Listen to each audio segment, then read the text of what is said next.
नमस्कार दोस्तों, मैं Dharmendra Verma online study with DK में आपका बहुत बहुत स्वागत करता हूं। जैसा कि यदि आप हमारे रेगुलर वीडियो देख रहे होंगे तो सभी को पता है कि यहाँ पर एमपी टेट वर्ग 3 के जो ऑनलाइन आपके पेपर हुए थे उन सभी पेपरों को यहाँ पर कवर किया जा रहा है। हर टॉपिक को आपको बताया जा रहा है, चाहे बाल विकास हो, पर्यावरण हो या फिर अन्य सब्जेक्ट हो। और भी वीडियोस हमने टॉपिक वाइज अपलोड किए, यदि उनको नहीं देखा है तो देख लीजिएगा। आज हम किस पर बात करेंगे? आवास यानी कि आश्रय। टोटल अभी तक जो प्रश्न पूछे गए हैं ऑनलाइन एग्जाम में, टोटल 35 प्रश्न पूछे गए। कितने? 35 प्लस, जो कि काफी होते हैं। यदि आपने ये वीडियो देख लिया तो 2 नंबर आपके पक्के हो जाएंगे, क्योंकि यहाँ पर आपको चित्र के माध्यम से हर एक प्रश्न की डिटेल आपको बताई जाएगी। तो स्किप नहीं करना है, वीडियो को आपको पूरा देखना है और अंत में हमें जरूर बताना है कि आज का जो वीडियो है वो आपको कैसा लगा। यदि अच्छा लगे तो अपने मित्रों के साथ इस वीडियो को शेयर करेगा जो एमपी टेट की तैयारी कर रहे हैं। तो शुरुआत करते हैं। आज का पहला प्रश्न है जो कि आपकी एमपी टेट एग्जाम में पूछा गया था, और ये रहा आपका पहला प्रश्न।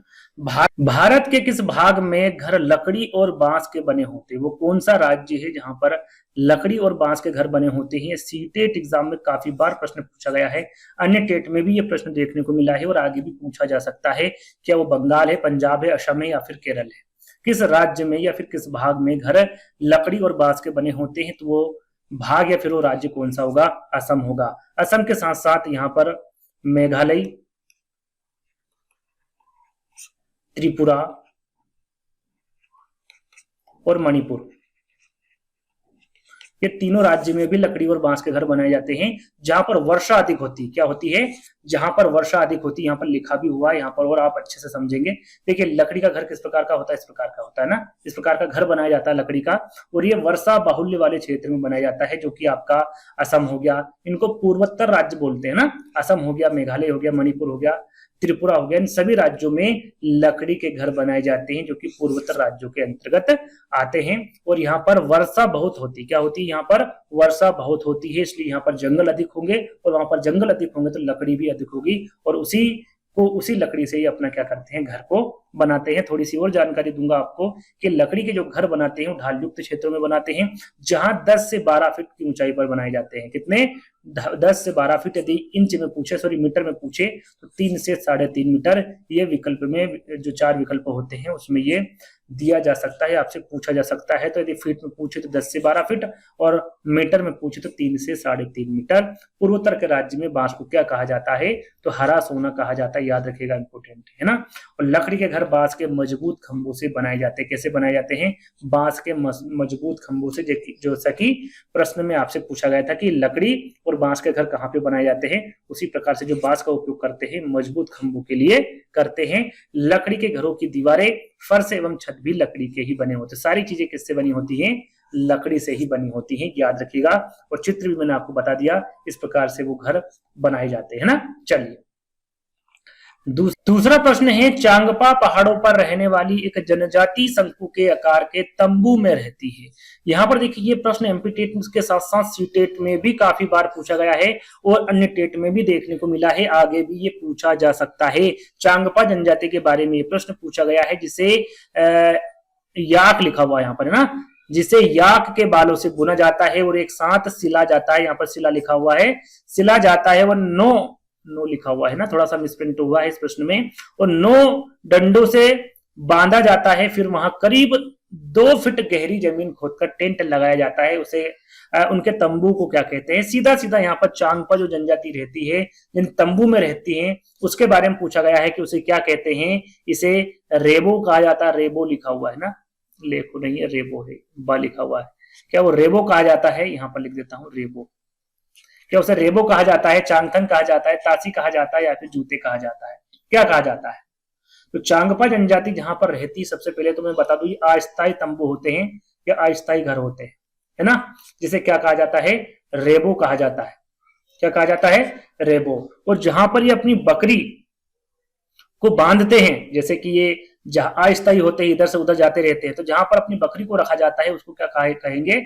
ये आगे पूछा जाएगा। उसे लेखा कहते हैं। क्या कहते हैं? लेखा। और कौन सी बकरी को रखते हैं? पश्मीना बकरी को, है ना। जहां पश्मीना बकरी को रखा जाता है उसे लेखा कहा जाता है, या फिर पालते उस जगह को क्या कहा जाता है? लेखा कहा जाता है। यहाँ पर चित्र के माध्यम से मैंने सारी चीजें को क्लियर किया है, स्पष्ट किया है। यहाँ पर देखिए, ये चांगपा जनजाति का जो एक आदमी यहाँ पर बैठा हुआ है ना, और ये जो जानवर है क्या है? ये पश्मीना बकरी, क्या है ये? पश्मीना बकरी है ना। तो यहाँ पर चांगपा जनजाति के बारे में बात करें तो चांगपा जनजाति के द्वारा जिन अस्थायी घरों में वो निवास करते हैं या फिर वो जो तंबू होता है उसे क्या कहा जाता है? रेबो कहा जाता है ना। तो चांगपा जनजाति के द्वारा जिन घरों में अपनी पश्मीना बकरी को पालते हैं, ये प्रश्न भी पूछा जाता है कि भाई पश्मीना बकरी कौन पालता है, तो आपको पता होना चाहिए चांगपा जनजाति पालते हैं।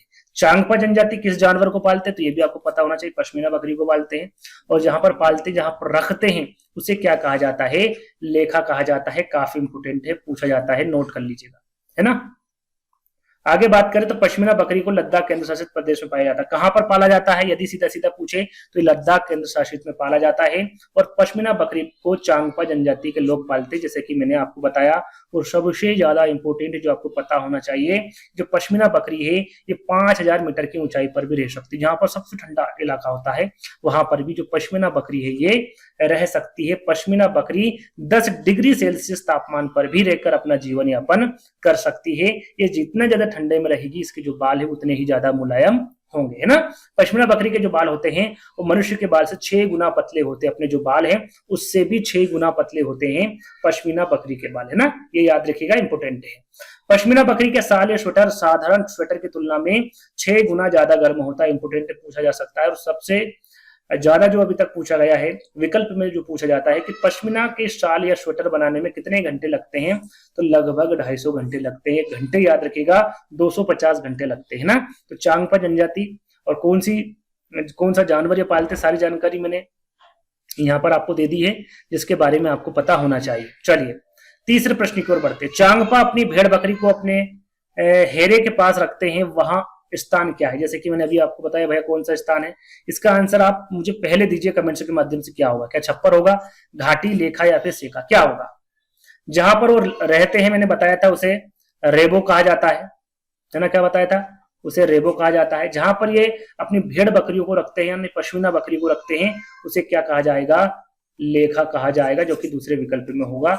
और यही आपका करेक्ट आंसर होगा, है ना। ये मैंने आपको बता ही दिया कि पश्मीना बकरी को जिस स्थान पर पाला जाता है उसे लेखा, और चांगपा जनजाति के लोग जिन घरों में रहते हैं उसे रेबो कहा जाता है ना। चलिए चौथा प्रश्न। मोटी मिट्टी की दीवारें वाले घर को रखते हैं। जहां पर मोटी दीवार, जो मिट्टी की दीवारें होती, मोटी मिट्टी की दीवार वाले जो घर होते हैं, ये कहां पर बने होते, कहां पर बनाए जाते हैं? ठंडे मौसम में, जहां पर ठंडा वातावरण होगा, हवादार, गर्म या फिर गंदा। तो जब मोटी दीवार होती मिट्टी की, तो जहां पर गर्म वातावरण रहेगा, क्या होता? गर्म, या फिर जहां पर गर्मी अधिक होगी, ऐसे वातावरण में जो मोटी मिट्टी की दीवारें बनाई जाती, ताकि वो जो गर्मी है ना वो अंदर ना जाए और वहां पर हमेशा ठंडक बनी रहे। तो गर्म यहाँ पर आपका करेक्ट आंसर होगा। इस पर भी थोड़ा सा हम यहाँ पर भी हम थोड़ा सा देखेंगे। देखिए ये है मिट्टी का घर, है ना। इस प्रकार से मिट्टी के घर पहले बनाए जाते थे, पहले सब जगह दिखते थे। लेकिन अब जो अधिकतर घर दिखते हैं जहाँ गर्म मौसम होता है, जहां पर गर्मी अधिक होती है, वहां पर ये देखने को मिलते हैं। तो मिट्टी के घर मुख्यतः उन क्षेत्रों में बनाए जाते हैं जहां पर गर्मी अधिक होती है या फिर गर्म होते हैं, जैसे कि विकल्प में मैंने आपको बताया, है ना। मिट्टी के घर कहां पर बनाए जाते हैं? जैसे कि पहला प्रश्न पूछा गया था सीधा सीधा आपसे, ऐसे आगे आगे की जो एग्जाम है उसमें भी प्रश्न पूछा जा सकता है कि मिट्टी के घर मुख्यतः कहां पर पाए जाते हैं। तो राजस्थान एवं उत्तर भारत में पाए जाते हैं, जहां पर गर्मी अधिक होती है। सीधा सीधा आपको ये याद रखना है। मिट्टी की घरों की दीवारें बहुत मोटी होती, ताकि जो सूर्य की ऊष्मा है वो घरों में प्रवेश ना करे, और वहां की जो वातावरण रहेगा अंदर का, वो थोड़ा सा ठंडक उसमें बनी रहे, है ना। मिट्टी के घरों की छत को घास फूस या लकड़ी का बनाया जाता है। किससे बनाया जाता है? घास फूस और लकड़ी से बनाया जाता है। मिट्टी के घरों की छतों को ढालो युक्त रखा जाता, ताकि वर्षा का जो जल है छतों पर संग्रहित ना हो, वो रेस का चला जाए। इस प्रकार से ना, यहाँ पर पानी गिरेगा तो इधर से रेस जाएगा, यहाँ से गिरेगा तो इधर से रेस जाएगा, वहां पर पानी संग्रहित ना हो, है ना। इस प्रकार से छतों को ढालू युक्त बनाया जाता है। मिट्टी के घरों को फर्श या फिर समय समय पर गोबर से लिपा जाता, ताकि घरों में कीड़े मकोड़े प्रवेश न करें। ये सीटेट एग्जाम में पूछा गया प्रश्न था भैया, किससे भाई जो मिट्टी के घर है उसको गोबर से क्यों लिपते हैं? इस प्रकार से प्रश्न पूछा गया था। तो क्यों लिपते हैं? घरों में कीड़े मकोड़े प्रवेश न करें, इस वजह से गोबर से लिपा जाता है ना फर्श। मिट्टी के घरों की दीवारों को समय समय पर मिट्टी एवं गोबर से लिपा जाता है, ताकि दीवारें मजबूत रहे। दीवारों को भी लिपा जाता है भैया, ताकि दीवारें मजबूत रहे, है ना, किसी प्रकार से कमजोर ना हो। तो मिट्टी के बारे में मैंने आपको बता दें, मिट्टी के घरों के बारे में। अब पांचवें प्रश्न के बारे में बात करेंगे कि स्थानिक प्रजातियों के बारे में निम्नलिखित में से कौन सा कथन सत्य होगा। देखिए यहाँ पर स्थानिक जो स्थायी प्रजाति उसके बारे में पूछा गया है। सही आंसर क्या होगा? वह विशेष रूप से एक विशिष्ट आवास में पाए जाते हैं। स्थानिक प्रजातियां कभी लुप्तप्राय नहीं हो सकती, बिल्कुल हो सकती है, बी गलत होगा। वे केवल चिड़ियाघरों और वनस्पति उद्यानों में पाए जाते हैं, ऐसा बिल्कुल नहीं है। वे अपने आवास के विनाश से प्रभावित नहीं है, तो ऐसा बिल्कुल नहीं। क्या है? वे विशेष रूप से एक विशिष्ट आवास में पाए जाते हैं। यहाँ पर स्थानिक प्रजाति के बारे में पूछा गया है, पहला वाला आपका करेक्ट आंसर होगा, है ना। इसमें कुछ ज्यादा समझाने लायक नहीं था, इसलिए मैंने कुछ यहाँ पर नहीं लिखा है। छठा प्रश्न, वे बस्तियां जिनमें मकान दूर दूर तक फैले होते हैं और अक्सर खेतों से घिरे होते हैं, क्या कहलाते हैं? वे बस्तियां जिनके मकान तो दूर दूर होते हैं, फैले होते हैं, लेकिन वो खेतों से घिरे होते हैं, उसे क्या कहते हैं भाई? प्रकीर्ण बस्ती कहते हैं, सहंत बस्ती कहते हैं, घनी बस्ती कहते हैं, या फिर अति प्रवाह बस्ती कहते हैं, क्या कहते हैं? तो उसे कहेंगे, ये किसके अंतर्गत आएगा भैया? ग्रामीण बस्तियों के अंतर्गत आएगा। किसके अंतर्गत? ग्रामीण बस्तियों के। ये ग्रामीण बस्तियों के अंतर्गत आएगा। और ग्रामीण बस्ती दो प्रकार की बताई गई है। कितनी प्रकार की? दो प्रकार की। पहली है आपकी सघन बस्ती और दूसरी है आपकी प्रकीर्ण बस्ती। ये याद रखिएगा, क्योंकि विकल्प में इसी के माध्यम से प्रश्न पूछा गया है ना। पहली है सघन बस्ती, दूसरी प्रकीर्ण बस्ती। तो आंसर क्या होगा आपका? प्रकीर्ण बस्ती, है ना। वे बस्तियां जिनमें मकान दूर दूर तक फैले होते हैं और अक्सर खेतों से घिरे होते हैं, उसे प्रकीर्ण बस्ती कहते हैं। याद रखिएगा, ग्रामीण बस्तियां दो प्रकार की होती है, सघन बस्ती और प्रकीर्ण बस्ती। इसके बारे में आपको बता देता हूं। जैसे कि मैंने बताया, सघन बस्ती और प्रकीर्ण बस्ती वे होती हैं, वे बस्तियां जिसमें मकान दूर दूर तक फैले होते हैं और अक्सर खेतों से घिरे होते हैं, उसे प्रकीर्ण बस्तियां कहते हैं। और इन बस्तियों में घर कम होते हैं, जैसे कि दूर दूर होंगे तो जाहिर सी बात है घर कम होंगे और एक दूसरे से दूर होते हैं। आमतौर पर ऐसी बस्तियां उच्च राहत में होती, घने जंगलों से घिरी होती, घास के मैदान यहाँ पर पाए जाते हैं, गर्म रेगिस्तान और व्यापक कृषि भूमि वाले क्षेत्रों में पाई जाती है। व्यापक जहां पर कृषि ज्यादा होगी वहां पर ग्रामीण बस्तियां, प्रकीर्ण बस्ती पाई जाएगी। दूसरी बस्ती सघन बस्ती। अब सघन बस्ती के अंतर्गत क्या है भैया? सघन बस्ती में घर पास पास होते हैं, किसी क्षेत्र इकाई में बस्तियों की कुल संख्या गांवों की कुल संख्या के बराबर है, तो उन बस्ती को सघन बस्ती कहेंगे। रहेगी वो ग्रामीण बस्ती में, लेकिन जो घर है वो पास पास रहेंगे, है ना। उस बस्ती को क्या कहेंगे? सघन बस्ती कहेंगे। ये दूसरी बस्ती है ना, याद रखिएगा, इंपोर्टेंट है दोनों की दोनों बस्ती। चलिए, सातवां प्रश्न।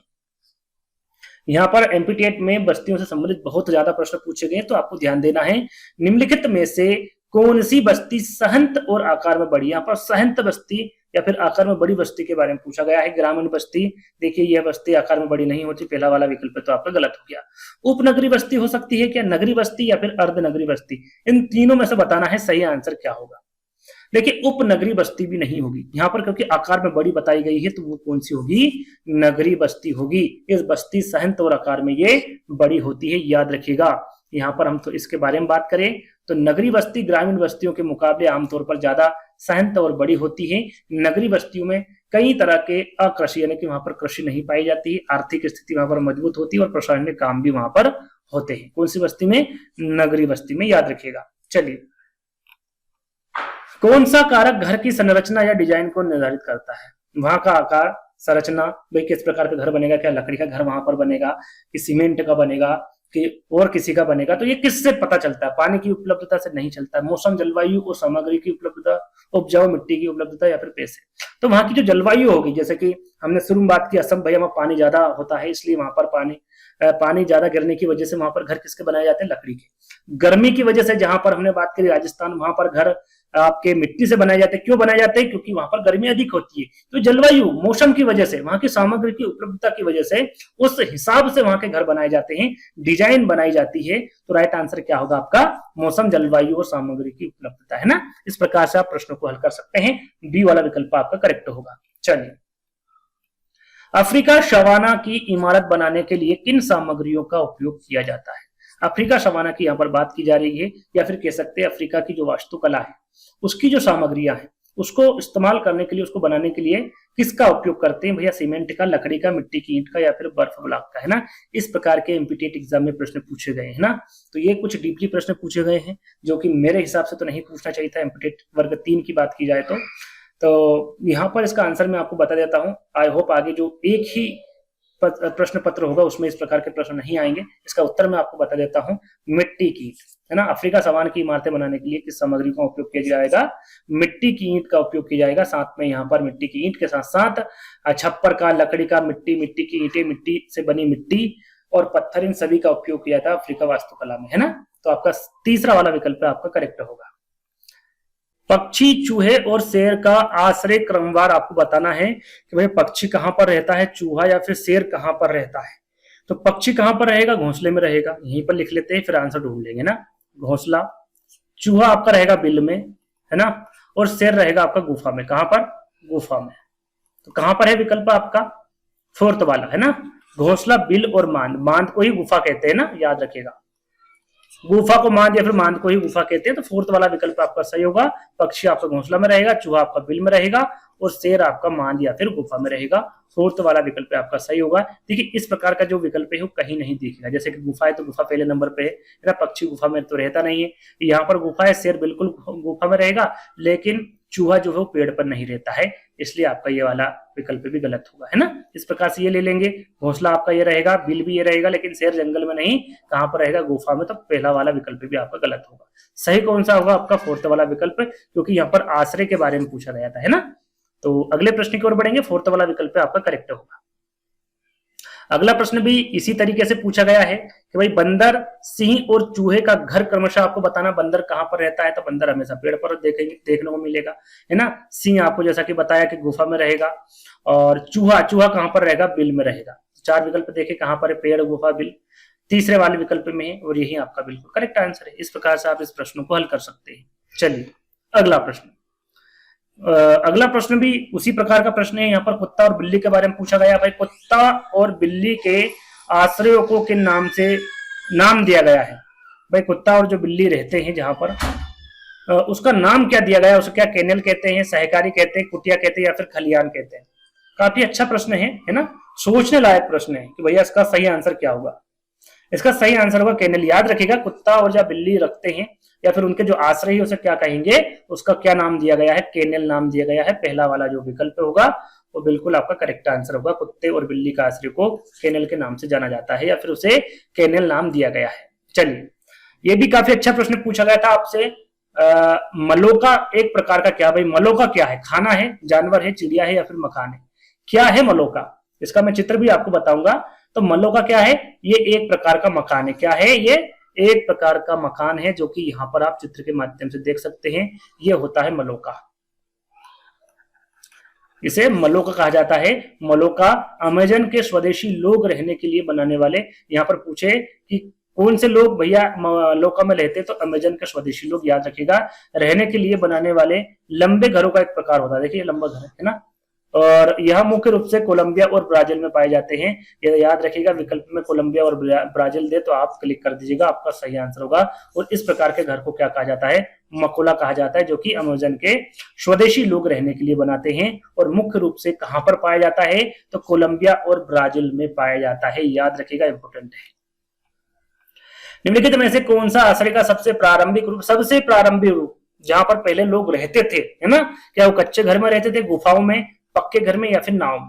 देख कच्चे घर में तो बाद में रहने लगे, उसके पहले कहां पर रहते थे? गुफाओं में रहते थे। याद रखिएगा, आश्रम में रहते थे। आश्रम यहाँ पर विकल्प में नहीं है, तो ये आप नहीं कर सकते। क्या आएगा? सबसे सही आंसर आपका गुफा होगी, है ना। यदि गुफा विकल्प में ना होते हुए आश्रम देते तो भी वो करेक्ट आंसर होता, लेकिन नहीं है, तो बी वाला आपका करेक्ट होगा। चलिए अगला प्रश्न है आपका, गर्म जलवायु वाले क्षेत्रों में घरों को हल्के रंग से क्यों रंगा जाता है? जो गर्म जलवायु कहां पर? राजस्थान में, है ना। उन क्षेत्रों के घरों को हल्के रंग से क्यों रंगा जाता है, ये आपको बताना है। क्योंकि हल्का रंग सूर्य के प्रकाश को कम अवशोषित करता। बिल्कुल पहला वाला ही विकल्प आपका सही है। जो वहां का सूर्य का प्रकाश है उसे कम अवशोषित करेगा, इस वजह से हल्के रंग से रंगा जाता है। थोड़ा सा यहाँ पर मैंने डिस्क्राइब भी किया है कि गर्म जलवायु वाले क्षेत्रों में घरों को हल्के रंग से रंगने की सलाह दी जाती है, क्योंकि हल्के रंग गर्मी को कम सोखते हैं और ज्यादातर गर्मी को परावर्तित कर देते हैं, इसलिए घर में ठंडक बनी होती है। तो याद रखिएगा क्यों रंगा जाता है, यहाँ पर सारी जानकारी दी हुई है ना, याद रखिएगा। विकल्प में मैंने आंसर बताया क्योंकि हल्का रंग सूर्य के प्रकाश को कम अवशोषित करता है, इसलिए गर्म जलवायु वाले क्षेत्र में घरों को हल्के रंग से रंगा जाता है। चलिए अगला प्रश्न है, राष्ट्रीय या ऐतिहासिक महत्व की इमारतें और परिसर वास्तुकला, शैली, डिजाइन, औद्योगिकी और सामग्री के उपयोग और सौंदर्य शास्त्र में उत्कृष्टता का प्रतीक विरासत के किस ग्रेड के अंतर्गत आता है? फर्स्ट, सेकंड, थर्ड या फिर फोर्थ, है ना। इस प्रकार से विकल्प दिए गए, फर्स्ट, थर्ड, फोर्थ या फिर फिफ्थ। तो यहाँ पर मैं आपको बता दूं क्या लिखा हुआ है, यहाँ पर आपको ध्यान देना है, क्या यहाँ पर उत्कृष्टता लिखा हुआ है या विशेष लिखा हुआ है या फिर कुछ योग्यता वाली संरचना लिखा हुआ है, इस पर आपको फोकस करना है और आंसर लिखना है। जहां पर उत्कृष्ट गुणवत्ता वाली संरचना या फिर उत्कृष्टता का प्रतीक विरासत लिखा है, वो हमेशा विरासत ग्रेड फर्स्ट में आएगा, क्योंकि यहाँ पर जो इमारतें होती है या फिर विरासत होती है, इनको 3 भागों में बांटा गया है या फिर 3 ग्रेड में बांटा गया है, फर्स्ट, सेकंड और थर्ड। कौन कौन सी है ये हम जान लेते हैं। देखिए, इमारतों को 3 ग्रेड में बांटा गया है। ग्रेड फर्स्ट होती उत्कृष्टता गुणवत्ता वाली संरचना को विरासत फर्स्ट में रखा जाएगा। ग्रेड सेकंड विशेष योग्यता वाली संस्था को ग्रेड 2 में रखा जाएगा। ग्रेड थर्ड में कुछ योग्यता वाली संरचना जिसे विरासत थर्ड में रखा जाएगा। तो फर्स्ट, सेकंड और थर्ड, इन तीनों के बारे में आपको जानकारी होना चाहिए। तो अगले प्रश्न की ओर बढ़ेंगे। 17वां प्रश्न है आपका, किस आपदा के समय अपना घर खोने पर लोग कहाँ रहते हैं? जब अपना घर खो देते, यानी कि जो आपदा आ जाती है, जैसे कि बाढ़ आ गई, पानी ज्यादा हो गया गांव में, है ना, तो कहाँ पर रहते हैं? क्या उसे जंगल में रहते हैं, स्कूल में, राहत शिविर में, हवाई अड्डा में? तो वहां की जो सरकार है वो राहत शिविर लगाते हैं और उन्हीं में वहां के लोग रहते हैं। वहां पर उनकी व्यवस्था खाने पीने की सभी की रहती है, तो उसे क्या कहा जाता है? राहत शिविर कहा जाता है, जिसके बारे में मुझे लगता है सभी को पता है ना। अगला प्रश्न है, छतों, दरवाजों और खिड़कियों को अभी भी 2 ऊर्ध्वाधर स्तंभों में एक क्षैतिज बीम रखकर बनाया गया था। वास्तुकला की शैली जिसे ड्रेबिट या कहा जाता, ड्रेबिट के साथ साथ इसे क्या कहा जाता है? पहले जो वास्तुकला बनाई जाती थी भैया, वो छतों, दरवाजों और खिड़कियों को अभी भी जो 2 ऊर्ध्वाधर स्तंभों एक क्षैतिज बीम रखकर बनाया जाता था, तो उसको क्या कहा जाता है? उसे ट्रेबिट के साथ साथ और क्या कहा जाता है, ये पूछा गया है प्रश्न में। क्या धनुषाकार कहा जाएगा, गढ़ कहा जाएगा, खड़ी या फिर कोर बेल्ट? तो याद रखिएगा, उसे ट्रेबिट के साथ साथ उसे कोर बेल्ट कहा जाएगा। क्या कहा जाएगा? कोर बेल्ट कहा जाएगा। फोर्थ वाला विकल्प आपका सही होगा।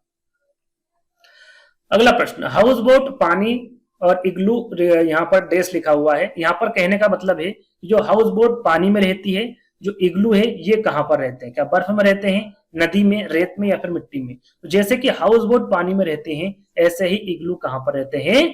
बर्फ में रहते हैं। तो बर्फ यहाँ पर आपका बिल्कुल करेक्ट आंसर होगा। जैसे कि यहाँ पर लिखा भी हुआ है कि हाउस बोट एक नाव होती है जिसे रहने के लिए बनाया जाता है, जो कि कहां पर रहती है? पानी में रहती है ना। हाउस बोट को फ्लोटिंग हाउस भी कहा जाता है, ये याद रखिएगा, नाम आगे पूछा जाएगा। फ्लोटिंग हाउस, हाउस बोट को कहा जाएगा, ये सीधा सीधा पूछा गया है। या तो हाउस बोट किसे कहते हैं, हाउस बोट या फिर फ्लोटिंग हाउस किसे कहते हैं, इस प्रकार का प्रश्न आगे आएगा और आपको उसका आंसर पहले देना होगा मुझसे पहले, क्योंकि ये मैं आपको पहले ही बता चुका हूं, आपको याद रखना है ना। इग्लू बर्फ में रहते हैं, जैसा कि मैंने आपको बताया, है ना। चलिए अगला प्रश्न, निम्नलिखित विकल्पों में से किस घर को फ्लोटेशन हाउस कहा जाता है? जैसे कि मैंने यहाँ पर 19वें प्रश्न में आपको बताया था, किसे कहा जाता है? जाहिर सी बात है, आंसर मैंने अभी आपको बताया था, हाउस बोट को कहा जाता है। क्या कहा जाता है?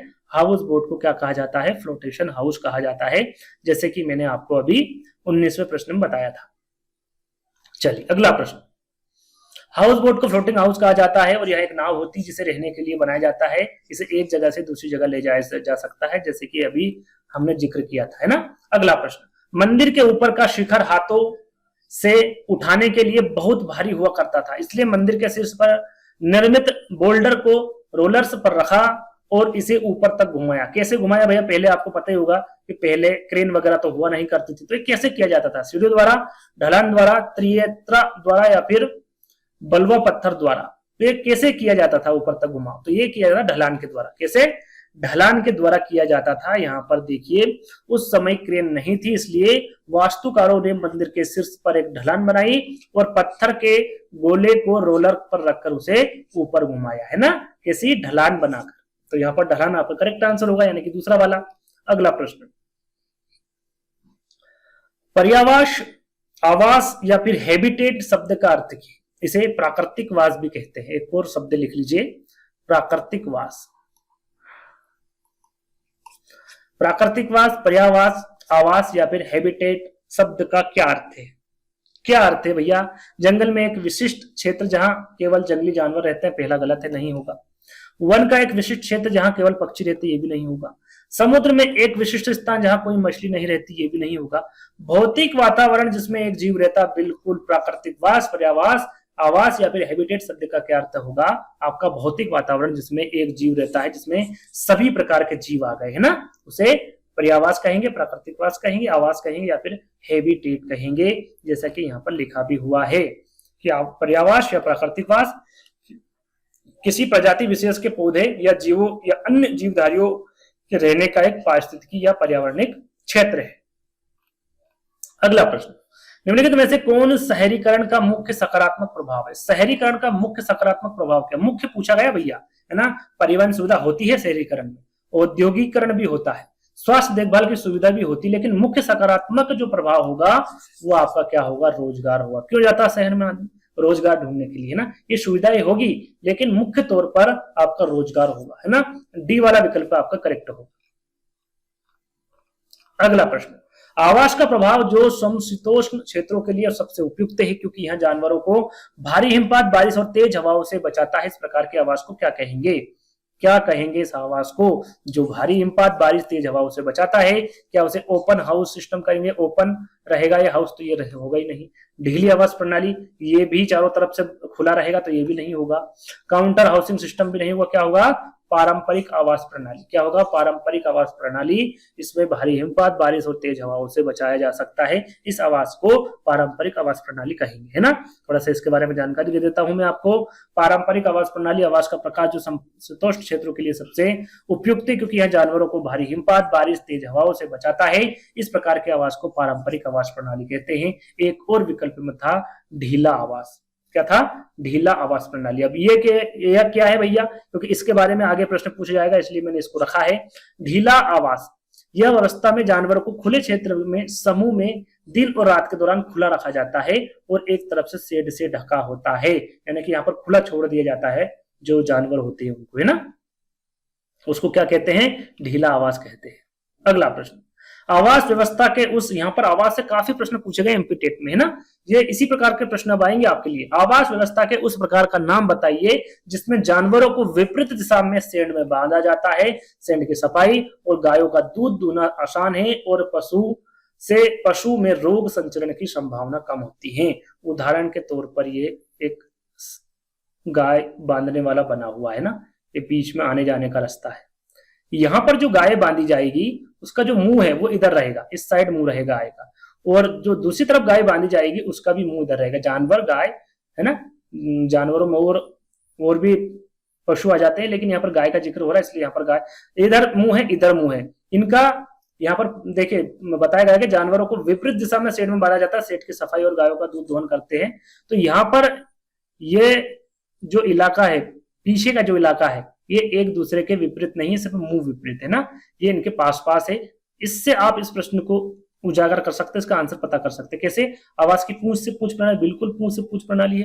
पहला वाला विकल्प सही, इस प्रकार से आप देखेंगे तो आपका आंसर आपके सामने होगा। मुंह उनका विपरीत दिशा में है लेकिन जो उनका पीछे का भाग है वो एक दूसरे के पास पास है, यानी कि आवास की जो पूंछ से पूंछ प्रणाली से कहेंगे, आवास की हेड टू हेड प्रणाली नहीं कहेंगे, ओपन हाउस सिस्टम, ना ढीली आवास प्रणाली। क्या कहेंगे? आवास की पूंछ से पूंछ प्रणाली, है ना। ए वाला विकल्प आपका सही होगा। इन तीनों को हम जान लेते हैं क्या होता भैया। आवास की पूंछ से पूंछ प्रणाली, गायों का मुंह बाहर और बाहर की ओर हो, दोनों साइड, है ना, विपरीत दिशा में हो, इस प्रणाली को गायों की पूंछ एक दूसरे से जुड़ी होती, जैसे कि मैंने आपको चित्र बना के बताया था, है ना। आवास की हेड टू हेड प्रणाली क्या होगी भैया? हैंड टू हैंड, तो मवेशी एक दूसरे की ओर मुंह करके रहते हैं, ये विपरीत हो जाएगा, है ना। जो उनके मुंह है वो आपस में मिले रहेंगे, यानी कि एक दूसरे के पास में रहेंगे एक दूसरे की ओर, है ना। ढीली आवास प्रणाली में क्या होगा? ये इंपोर्टेंट है।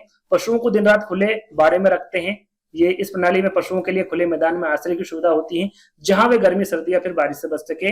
यहाँ पर मुंह किधर, उससे कोई फर्क नहीं पड़ता, है ना। चलिए अगला प्रश्न, जिस प्रकार की आवास व्यवस्था में जानवरों को खुले क्षेत्र में समूह में दिन और रात के दौरान खुला रखा जाता है जो एक तरफ से शेड से ढका होता है, मैंने थोड़ी देर पहले और काफी बार बताया कि प्रश्न आगे पूछा जाएगा, भैया पूछा जाएगा। आंसर क्या होगा? ओपन हाउसिंग सिस्टम नहीं होगा, पारंपरिक आवास नहीं होगा, काउंटर हाउसिंग नहीं होगा, ढीली आवास प्रणाली होगा। क्या? ढीली आवास प्रणाली। बी वाला विकल्प आपका सही होगा, है ना, जैसे कि मैंने इसके बारे में 2-3 बार बता चुका हूं। डेयरी पशु शेड का फर्श जलरोधी सामग्री से बना होता है, जिसे आसानी से साफ और सुखाया जा सकता है ताकि यह फिसलन ना हो। फर्श किस सामग्री का उपयोग करके किया जाता है? ईंट और सीमेंट, मिट्टी और गाय का गोबर, रेत और मिट्टी, या फिर पत्थर और कंकड़। पहले जो फर्श बनाए जाते थे वो मिट्टी और गाय के गोबर से बनाए जाते थे, लेकिन वो आसानी से सूखते नहीं थे, साफ नहीं होते थे।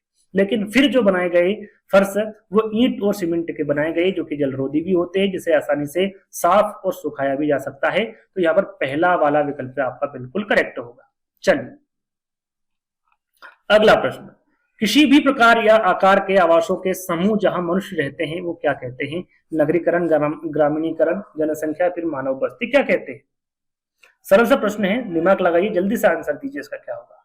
देखिए, किसी भी प्रकार के आकार के आवास के समूह जहां मनुष्य रहते हैं उसे मानव बस्ती कहेंगे। मानव बस्ती ये डिसाइड करेगी क्या वो नगरीकरण बन सकता है, क्या वो ग्रामीणीकरण बन सकता है, कि उनकी जनसंख्या क्या है, क्या होगी। इसका सही आंसर मानव बस्ती है ना, फोर्थ वाला विकल्प आपका सही होगा। नगरीकरण, ग्रामीणीकरण इसका विकल्प नहीं होगा, है ना, फोर्थ वाला विकल्प आपका करेक्ट होगा। अगला प्रश्न, हाउस ऑन व्हीकल के लिए किस शब्द का प्रयोग किया जाता है जिसे एक स्थान से दूसरे स्थान तक ले जाया सकता है? काफी अच्छा और काफी डीपली प्रश्न पूछा गया था ये। क्या तंबू, कच्चे मकान, पक्के मकान, या फिर कारवा कहते हैं? क्या कहते हैं? तो उसे कारवा कहेंगे। क्या कहेंगे? कारवा। डी वाला विकल्प आपका सही होगा। थोड़ा सा मैं इसके बारे में बता देता हूं। हाउस ऑन व्हीकल को कारवा कहते हैं। क्या कहते हैं? कारवा कहते हैं। कारवा एक पहिया वाला घर होता है जिसे आप कहीं भी ले जा सकते हैं, यानी कि इस प्रकार का घर बना होगा, और घर के जो घर बना होगा यानी कि एक बस है, बस घर के रूप में परिवर्तित करती है, उसमें पहिए लगे होते हैं, उसे कहीं पर भी ले जाया जा सकता है ना। दो एक पहिया वाला घर होता है कारवा, है ना, जिसे आप कहीं भी ले जा सकते हैं। इसमें घर की सभी सुविधाएं होती हैं और यह यात्रियों के लिए सबसे उपयुक्त होता है ना। तो याद रखिएगा, हाउस ऑन व्हीकल को कारवा कहते हैं। ये प्रश्न में पूछा गया था, विकल्प आपका करेक्ट होगा डी वाला। चलिए अगला प्रश्न, निम्नलिखित में से भारत में किस स्थान को ठंडा मरुस्थल कहा जाएगा? सरल सा है, काफी अच्छा प्रश्न। दार्जिलिंग, असम, लद्दाख, या फिर राजस्थान? तो भारत की बात की जा रही तो वही लद्दाख ना, लद्दाख को ठंडा मरुस्थल कहा जाता है। श्रीनगर के पुराने घर पत्थर, ईंट और लकड़ी के बने होते हैं। दरवाजे और खिड़कियां में सुंदर वृत्तखंड होते हैं, इन्हें क्या कहा जाता है? वहां पर इसे क्या कहा जाता है भैया? महराब, हैसिला, खलियान, या फिर सांगवान?